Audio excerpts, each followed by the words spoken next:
Assalamualaikum warahmatullahi wabarakatuh.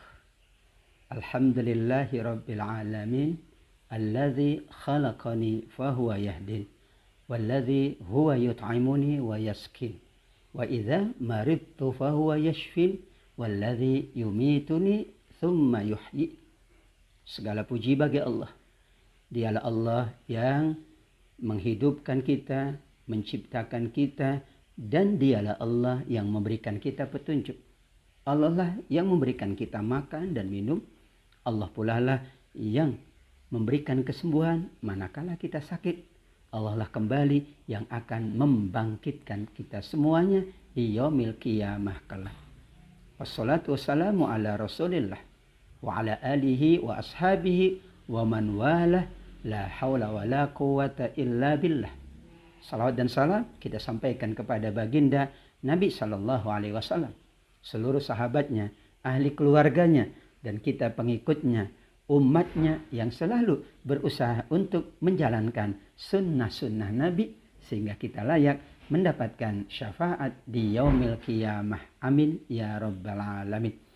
Majelis tafsir pada hari ini adalah melanjutkan surat An-Naml, yaitu dari ayat 45 sampai dengan ayat 64. Ada 3 pembahasan pokok di ayat 45 sampai dengan ayat 64. Ayat 45 sampai dengan 53 berbicara tentang bagaimana kisah Nabi Saleh dengan kaumnya.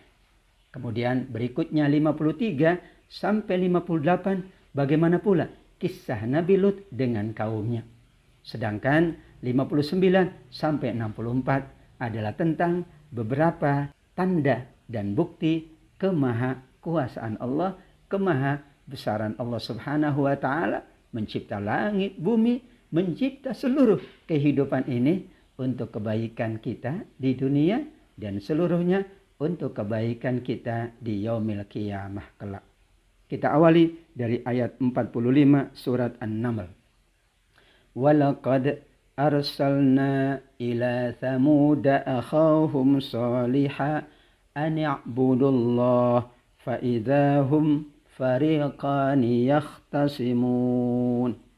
Dan sungguh kami telah mengutus kepada Thamud, yaitu Nabi Saleh alaihi salam. Nabi Saleh menyampaikan apa yang Allah perintahkan kepadanya. Nabi hanya menyampaikan yang Allah perintahkan. Nabi sallallahu alaihi wasallam termasuk Nabi Saleh memberikan kebaikan kepada kaumnya karena itulah kebaikan yang Allah berikan kepadanya. Ani'budullah, wahai kaumku, beribadahlah, sembahlah kepada Allah. Kalau kalian menjalankan itu, kalian layak mendapatkan kebaikan dari Allah. Hadis dari Nabi sallallahu alaihi wasallam. Beliau sampaikan kepada sahabat Mu'adz, apa hak Allah yang wajib ditunaikan oleh hamba-hambanya? Tentu sahabat Mu'adz mengatakan Allah dan Rasulnya yang lebih tahu. Maka Nabi menyampaikan, hendaklah semua beribadah kepada Allah. Dan kalau semuanya beribadah kepada Allah, Allah akan memberikan semua yang diinginkan oleh hamba-hamba tersebut atas ibadahnya kepada Allah. Kenyataannya dalam Nabi Saleh terbagi 2. Ada kaumnya yang mau mengimani, namun ada kaumnya yang tetap ingkar. Fa'idahum fariqani yakhtasimun. Yang beriman juga menyampaikan kepada sahabatnya, kepada kerabatnya agar mereka ikut beriman. Yang tidak beriman pun sama, selalu mengajak orang-orang yang sudah beriman agar tidak beriman dengan Nabi Saleh. Maka disebut 2 kabilah yang saling bertolak belakang. Yang satu mengikuti Nabi Saleh dan insya Allah mendapat kebaikan. Yang satunya tidak mau ikut dan tetap ingkar kepada Nabi Saleh alaihissalam. Nabi Saleh berkata kepada kaumnya dengan penuh kesabaran, lima tasta'jiluna bis-sayyi'ah qabla al-hasanah. Kaumku, masih ada kesempatan engkau mendapatkan rahmat Allah. Syaratnya kalian beristighfar, kalian memohon ampun, kalian memperbaiki diri, kalian pula beribadah dan mengikuti tuntunan Allah. Jangan kalian malah minta disegerakan azab. Karena itu menunjukkan kesombongan. Justru mereka minta disegerakan azab. Karenanya Nabi Saleh mengingatkan, wahai kaumku, jangan minta dipercepat azab itu. Karena kalian tidak akan kuasa, tidak akan mampu mencegah dan menahannya. Lima tasta'jiluna bis-sayyi'ah qabla al-hasanah. Padahal jika kalian memohon ampun, jika kalian beristighfar, jika kalian semakin dekat dengan Allah, beribadah kepada Allah, yang Allah akan turunkan adalah rahmat-rahmatnya. Laula tastaghfirunallah la'allakum turhamun. Kata Nabi Saleh melanjutkan apa yang disampaikan kepada kaumnya. Kalau kalian mau beristighfar, kalian malah akan mendapatkan rahmat Allah subhanahu wa ta'ala. Kita selalu memohon rahmat. Dilarang kita untuk meminta turunnya azab. Meminta musibah dilarang. Meminta turunnya bala dilarang. Justru kita meminta Allah hindarkan dari bala, Allah hindarkan dari musibah, Allah hindarkan dari bencana dan azab. Syaratnya adalah kita terus menerus beristighfar, memohon ampun, bermunajat, dan jalankan ibadah kepada Allah subhanahu wa ta'ala. Setelah Nabi Saleh menyampaikan agar mereka jangan bersegera atau minta dipercepat azab, kemudian apa yang mereka katakan kepada Nabi Saleh? Allah sebutkan di ayat 47. Qalu tayyarna bika wa biman ma'ak. Saleh, sungguh keberadaanmu dan orang-orang yang beriman bersamamu adalah semakin membuat hidup kami sial. Namanya at-tiyarah, berasal dari kata ta'irun atau tairun. Dahulu kata para ulama masyarakat, apabila melihat burung ya terbang ke sebelah kanan, ini berarti kita akan untung. Kalau sebelah kiri, ini kita akan rugi, akan sial. Padahal nggak ada hubungan antara perjalanan makhluk Allah, perjalanan burung, karena tiarah, tairun adalah burung, nggak ada hubungan dengan beruntungnya seseorang, dengan sialnya seseorang. Semuanya ada dalam ketetapan Allah, dan kalau kita ikhtiar, Allah berikan keberuntungan. Kalau tidak ikhtiar, mana mungkin Allah berikan anugerah kepada hamba-hambanya. Karenanya Nabi SAW bersabda tentang tiarah, menganggap sial karena melihat, menganggap sial karena mendengar sesuatu. Ada burung, ada kejadian, ada peristiwa yang dilihat, ini tanda sial, ini tanda beruntung. Sebaliknya mendengar sesuatu yang lain, ini tanda sial, ini tanda beruntung. Tidak ada keberuntungan, tidak ada kesialan karena makhluk Allah. Tetapi semuanya tergantung pada ketetapan Allah. Dan kitalah manusia yang berikhtiar dengan sungguh-sungguh. At-tiyaratu syikrun. At-tiyaratu syirkun. At-tiyaratu syirkun. At-tiyaratu syirkun. 3 kali. Sungguh tiarah, menganggap sial dari melihat dan menyaksikan peristiwa atau adanya makhluk Allah, itu syirik. 3 kali itu syirik, 3 kali itu syirik. Dan sungguh tidak ada manusia yang dapat melepaskannya illa yudhibullah bittawakul. Melainkan dapat dihilangkan perasaan sial, perasaan merasa menyalahkan orang lain akan hilang dengan diganti, yaitu sikap tawakul kepada Allah Subhanahu wa taala, kata Nabi sallallahu alaihi wasallam.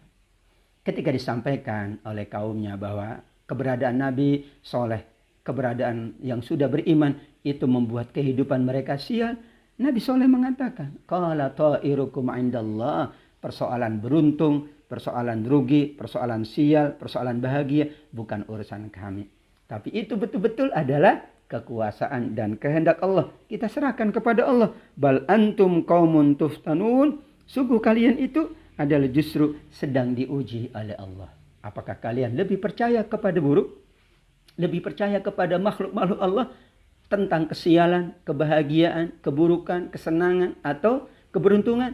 Atau justru kalian lebih percaya kepada Allah? Tentu kita katakan, kita lebih percaya kepada Allah, kita lebih yakin kepada Allah. Apa yang terjadi semuanya kehendak Allah. Tidak dikaitkan dengan keberuntungan, dengan kesialan atau kerugian seseorang, tapi seluruhnya dikaitkan dengan Allah dan juga bagaimana kita berikhtiar, berusaha dengan sungguh-sungguh insya Allah.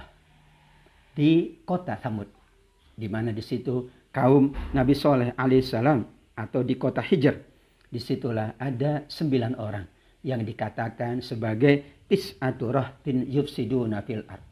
Mereka selalu berbuat kerusakan, kata Allah di surat An-Naml ayat 48. Nah, mereka ini dikatakan oleh Imam Ibnu Katsir adalah punggawa-punggawa yang selalu membuat kerusakan.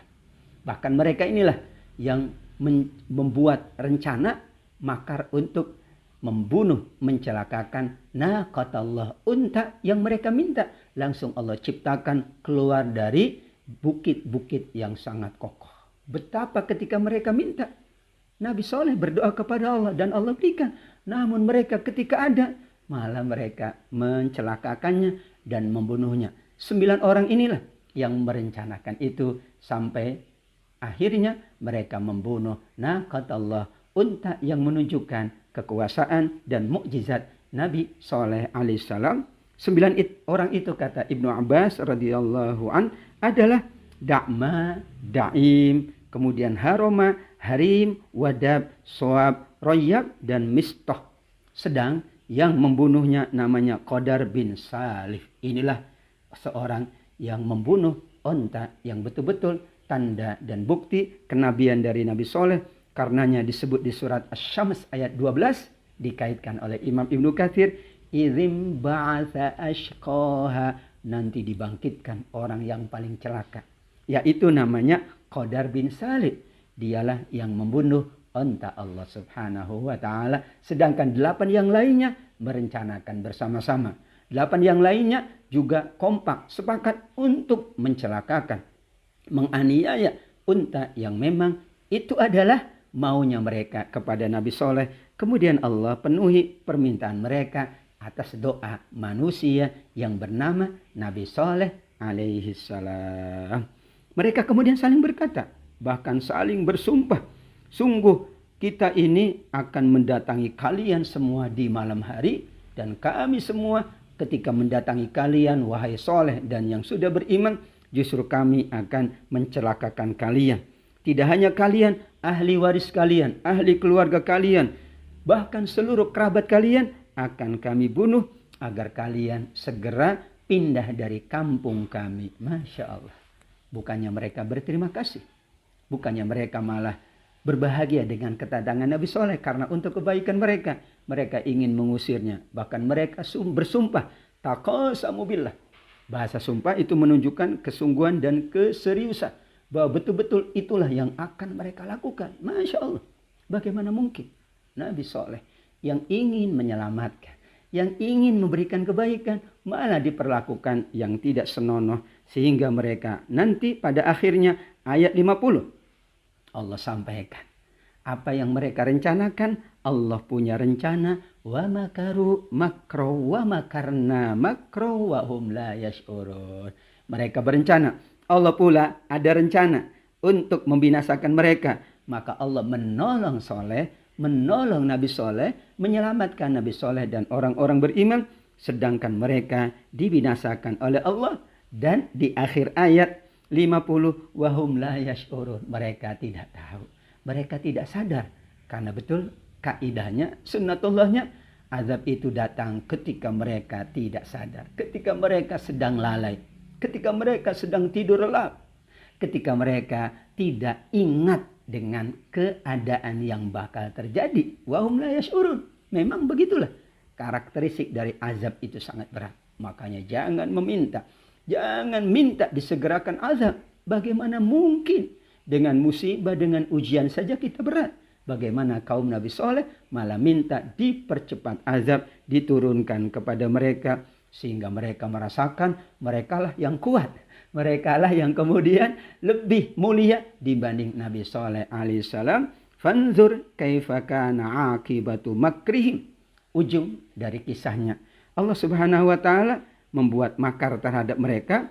Allah membinasakan mereka dengan azab Allah, dan mereka semuanya dibinasakan tanpa tersisa seorang pun. Semuanya Allah Subhanahu wa taala berkehendak. Pelajaran yang sangat berharga, bahwa semakin kita jauh dari Allah, semakin kita ingkar dan durhaka, semakin berat kehidupan ini. Namun semakin dekat kita dengan Allah, semakin dekat dengan tuntunan utusan-utusannya, nabi-nabinya, terutama Nabi Muhammad SAW, maka semakin kita dekat dengan kebaikan Allah. Bagaimana terjadi pada kaum Nabi Soleh, kaum Tsamud. Inilah Allah gambarkan di ayat 52. Fatilka buyutuhum khawiyatan bima zalamu. Sungguh rumah-rumah mereka dan dinding-dindingnya hancur dengan azab Allah Subhanahu wa taala. Dinding rumah hancur karena terjadi ya angin yang sangat besar. Dikatakan pula teriakan yang sangat kencang memporak-porandakan. Rumah dan dinding yang kokoh saja hancur. Bagaimana manusianya? Bagaimana penghuninya? Begitulah balasan yang setimpal. Bima zalamu. Karena mereka telah menganiaya diri mereka sendiri. Mereka telah berlaku yang tidak baik kepada Nabi Soleh. Bahkan mereka sudah melakukan perbuatan buruk. Merencanakan rencana jahat kepada Nabi Soleh. Maka Allah balikkan. Sungguh Allah lah Maha Kuasa atas segala sesuatu. Semuanya kata Allah. Inna fi dzalika la ayatan liqaumin ya'lamun. Sungguh semuanya kata Allah. Inna fi dzalika la ayah liqaumin ya'lamun. Tanda kekuasaan Allah bagi orang-orang yang mau mengetahui, mau menggali hikmah, mau mengambil pelajaran. Peristiwa masa lalu, pelajaran untuk kita masa sekarang.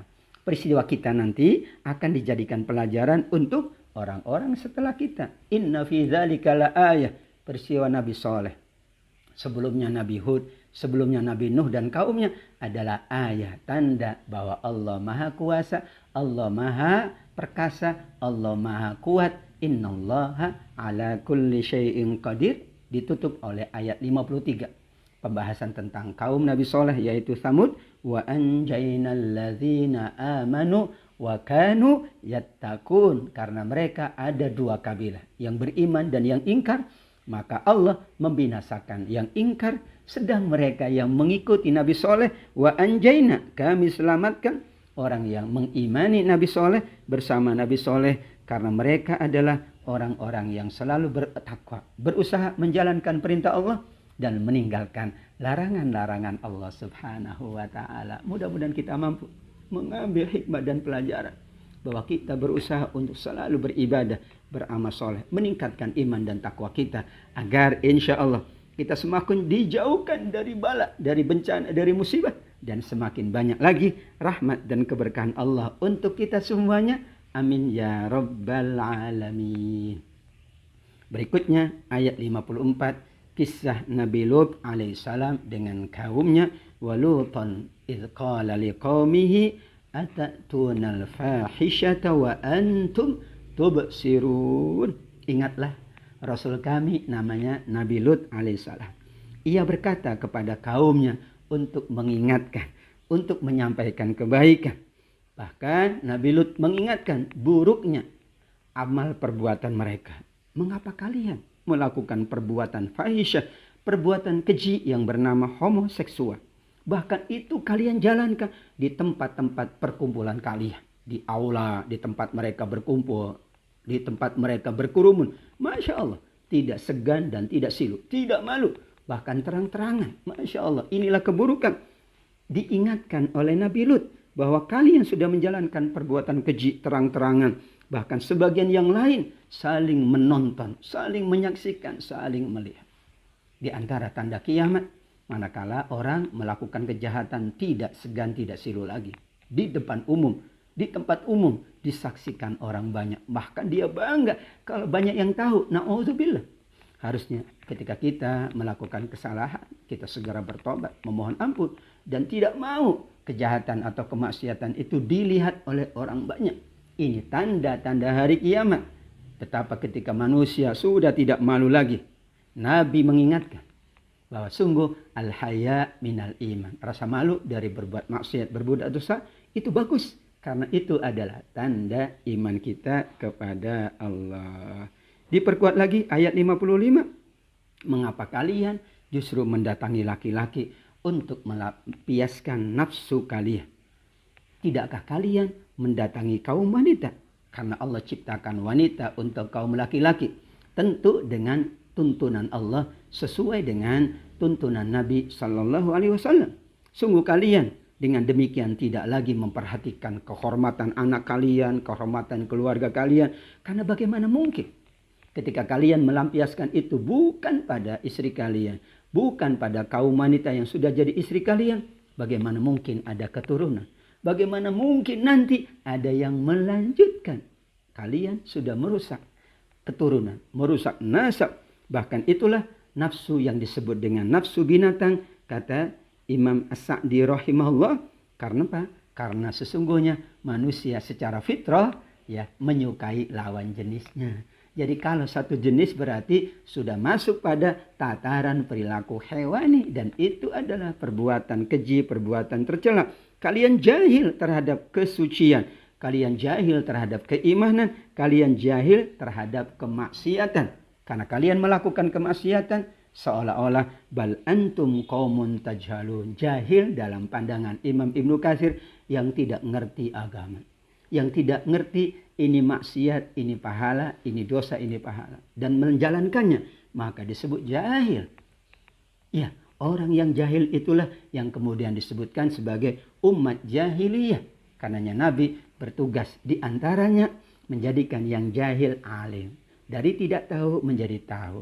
Dari tidak beribadah menjadi beribadah. Dari akhlaknya yang rusak menjadi akhlak yang mulia. Dari melakukan perbuatan tercela menjadi perbuatan terpuji. Dari akhlaknya yang rusak menjadi akhlak yang mulia. Dan begitu seterusnya.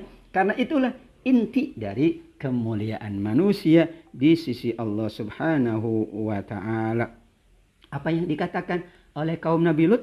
Apakah mereka setuju? Apakah mereka menerima? Ternyata di ayat 56, apa jawab kaumnya?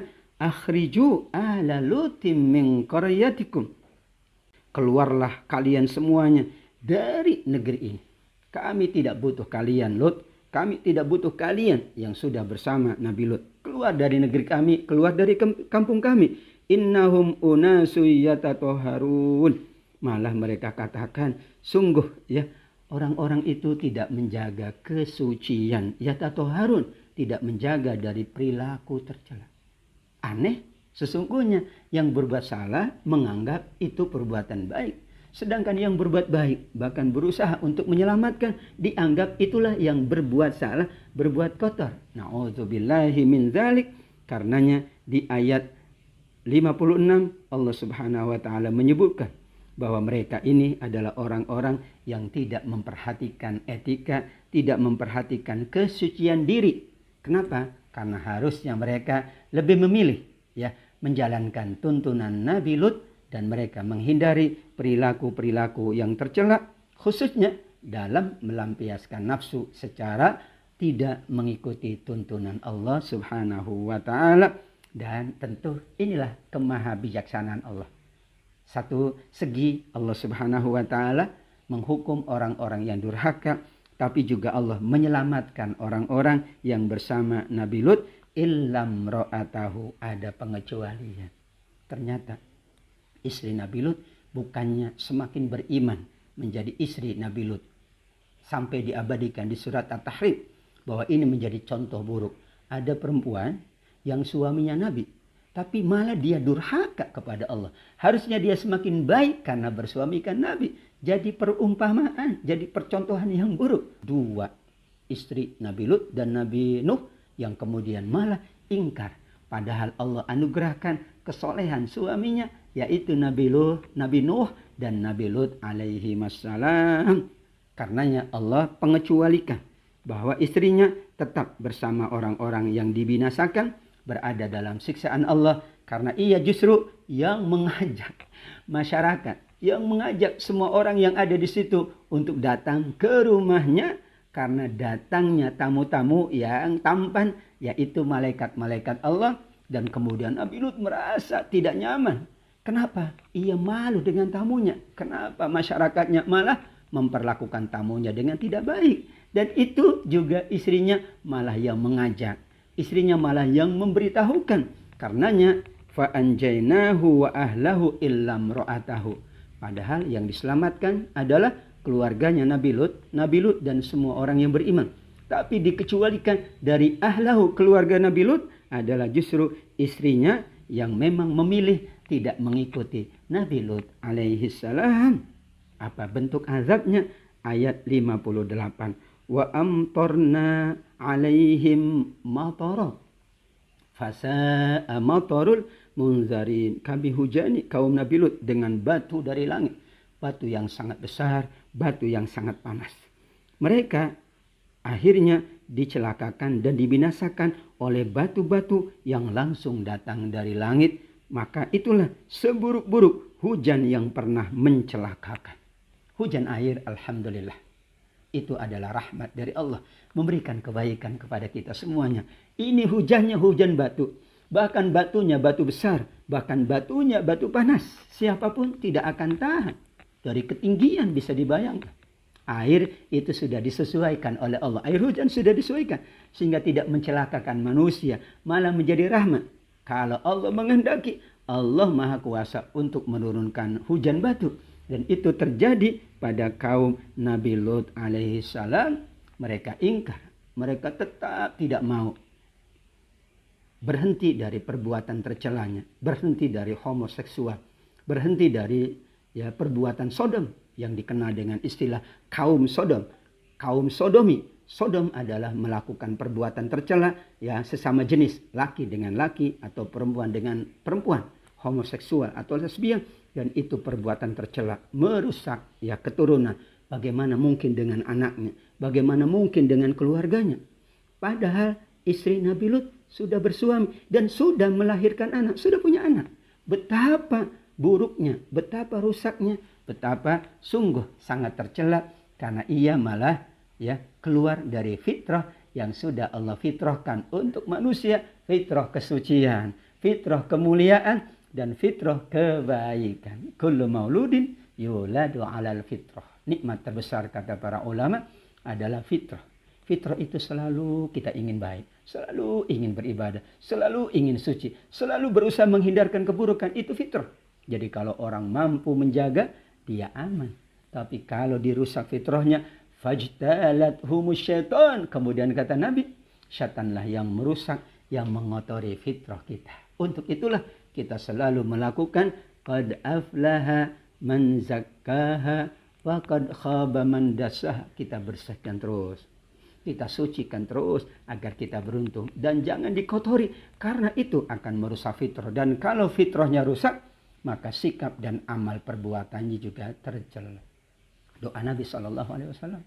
Allahumma ati nafsi taqwaha wa zakkiha anta khairu man zakkaha. Ya Allah, anugerahlah kepada hati kami, kepada jiwa kami ketakwaannya, kebaikannya. Engkaulah sebaik-baik yang membersihkan hati, yang mensucikan jiwa. Engkaulah pemilik hati ini, engkaulah pemilik jiwa ini, dan engkaulah yang maha kuasa untuk mengubah, untuk melakukan apapun terhadap hati kami. Maka kami memohon kepadamu ya Allah, agar engkau berkenan menjaga fitrah kami, meluruskan fitrah kami, dan melindungi fitrah kami, melindungi hati kami dari kekotoran maksiat, debu kemaksiatan, dan sebagainya, dosa-dosa. Sehingga kami insya Allah dipanggilnya, ya ayyatuhan nafsul mutmainnah, wahai jiwa yang tenang, illa man atallah biqalbin salim, melainkan orang yang nanti masuk surga dengan hati yang bersih, tulus dan ikhlas, hati yang suci dari noda dan dosa. Amin ya rabbal alamin. Berakhir ayat 58, kesudahan dari bagaimana nasibnya kaum Nabi Lut yang dibinasakan oleh Allah. Nabi Lut dan keluarganya, yaitu putri-putrinya dan juga beberapa orang yang beriman, Allah selamatkan di tempat yang Allah sudah tetapkan, yaitu barokna fiha, negeri yang lebih diberkahi oleh Allah subhanahu wa ta'ala.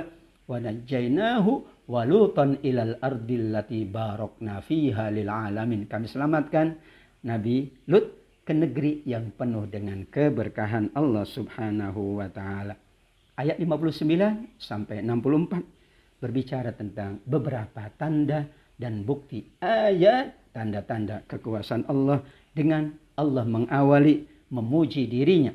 Dan kita layak memuji Allah. Qulil hamdulillah, katakanlah wahai Muhammad, semua puji, segala puji adalah hanya milik Allah atas seluruh nikmat-nikmatnya. Wassalamun ala ibadihi alladzina istafa. Kita layak menyampaikan selamat, kesejahteraan, mendoakan yang terbaik untuk hamba-hamba Allah yang terpilih, para nabi, siddiqin, syuhada, dan solihin. Karena mereka adalah manusia-manusia terbaik di sisi Allah. Allahu khairun amma yusyrikun.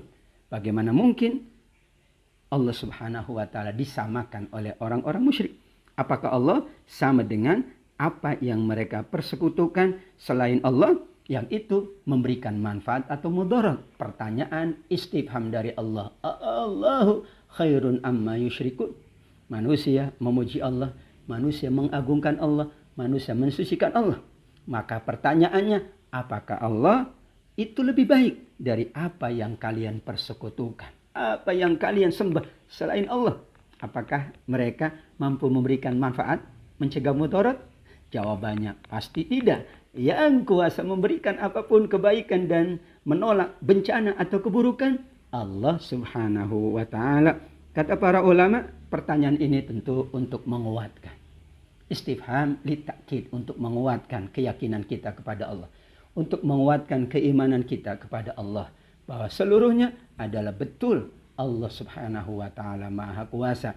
Siapapun tanpa terkecuali makhluk Allah, meskipun malaikat, tetap di bawah kekuasaan Allah. Bahkan makhluk yang agung, langit, bumi, dan sejenisnya, matahari, semuanya di bawah kekuasaan Allah. Sehingga yang kita abdi, yang kita yakini, yang kita imani, Allah subhanahu wa ta'ala.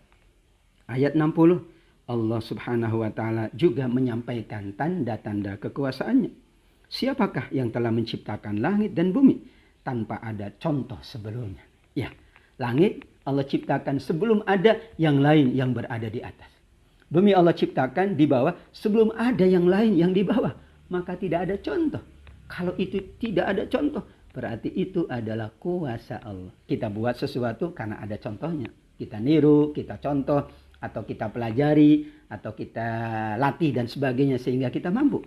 Tapi begitulah tanda kekuasaan Allah. Allah ciptakan langit dan bumi tanpa ada contoh sebelumnya.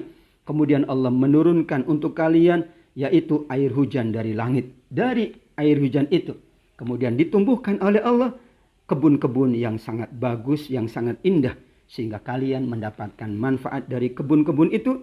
Kemudian sekian banyak ya pohon-pohon tumbuh dengan buah-buahnya, dengan dedaunan, dan seluruhnya adalah untuk kepentingan kalian. Kalau demikian, Allah yang mencipta, Allah yang mengatur, Allah yang mengurus semuanya, Allah yang memberikan anugerah yang sangat beragam, maka pertanyaannya, ailahum ma'allah. Apakah ada ilah-ilah yang lain bersama Allah? Tentu jawabannya tidak. Tidak akan mungkin. Semuanya adalah Esa, yaitu Allah. Semuanya adalah yang menjalankannya adalah Allah. Bahkan mereka dikatakan yang masih mempersekutukan Allah adalah kaum yang menyimpang dari kebenaran karena menyamakan antara Allah yang maha kuasa dengan makhluknya yang sangat lemah. Ya ayyuhan nas antumul fuqara ilallah. Di surat Fatir 15. Wahai manusia, ini manusia. Bayangkan dengan alam yang lain. Kalian itu fakir, kalian tidak berdaya, kalian membutuhkan Allah.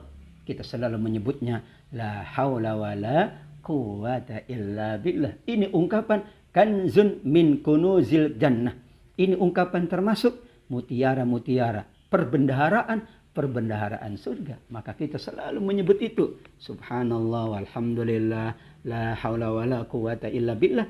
Agar kita insya Allah selalu diberikan oleh Allah subhanahu wa ta'ala kekuatan dan kemudahan untuk beribadah.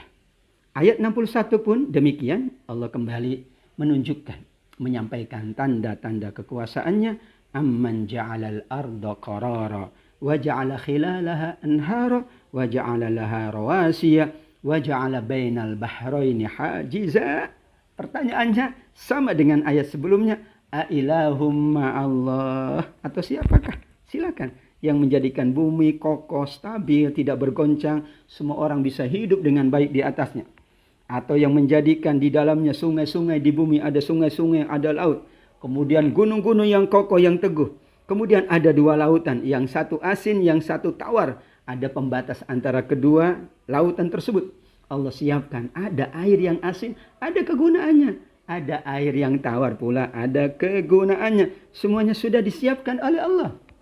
Pertanyaannya, apakah ada sesembah lain selain Allah yang menjalankan semua itu? Bal aktsaruhum la ya'lamun, dikatakan kebanyakan manusia tidak mengetahui bahwa Allah lah yang maha kuasa. Atau kata para ulama, mereka tahu tapi tidak mau mengimani, tidak mau meyakini. Bahkan pengetahuan mereka malah digunakan untuk mengingkari Allah Subhanahu wa ta'ala.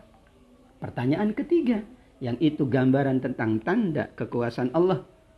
Allah Subhanahu wa ta'ala menyebutkan di ayat 62, atau siapakah yang memperkenakan doa orang yang kesusahan kalau ia berdoa kepadanya, memohon agar dilepaskan dari kesulitan, dihindarkan dari penyakit, kemiskinan, dari kekurangan dan sebagainya, dan kemudian Allah jadikan kalian adalah khalifah di bumi ini, maka bagaimana mungkin ya ada sesembahan lain selain Allah yang memberikan kebaikan, yang mencegah dari bahaya, yang mengabulkan doa. Qalilan ma tadhakkarun. Sedikit orang yang merenungkan, yang mengambil nasihat dan pelajaran dari tanda-tanda kekuasaan Allah. Di sini juga isyarat bahwa berdoa adalah kebutuhan manusia. Ketika manusia dalam kesulitan, dia berdoa, berarti dia yakin kepada Allah.